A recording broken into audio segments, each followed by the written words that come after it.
యెషయా గ్రంథము 61వ అధ్యాయము 7వ వచనము.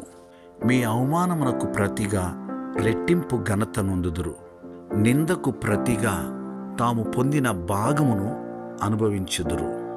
వారు తమ దేశములో రెట్టింపు భాగమునకు కర్తలగుదురు, నిత్యానందము వారికి కలుగును.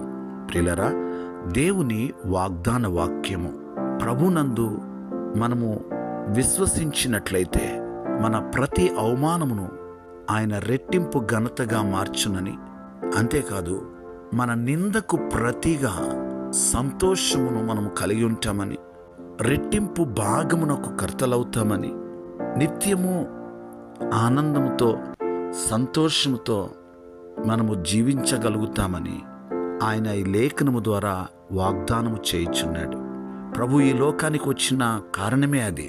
కాబట్టి ప్రభునందు నమ్మికుంచుదాం, ఆయనను విడువక పట్టుకుందాం, తద్వారా నిత్యానందము మన సొంతము చేసుకుందాం. ప్రార్థన. పరమ తండ్రి, సకల ఆశీర్వాదములకు కారణభూతుడా మా దేవా, మీకు వందనాలు, స్తోత్రాలు.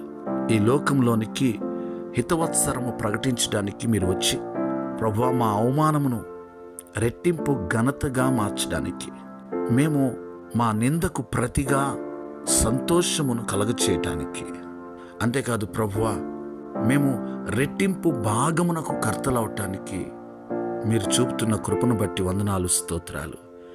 నిశ్చయముగా నీవు మమ్మల్ని అనుదినము మీ ఆనందముతో సంతోషముతో నింపువాడవై ఉన్నందుకు వందనాలు, స్తోత్రాలు. ఈ వాగ్దాన వాక్యం విని ప్రార్థనలో ఏకీభవించిన ప్రతి ఒక్కరి జీవితంలో ప్రభువా మీ సన్నిధిలోని ఆనందము చేత సంతోషము చేత వారిని నింపమని ప్రార్థన చేయించున్నాం.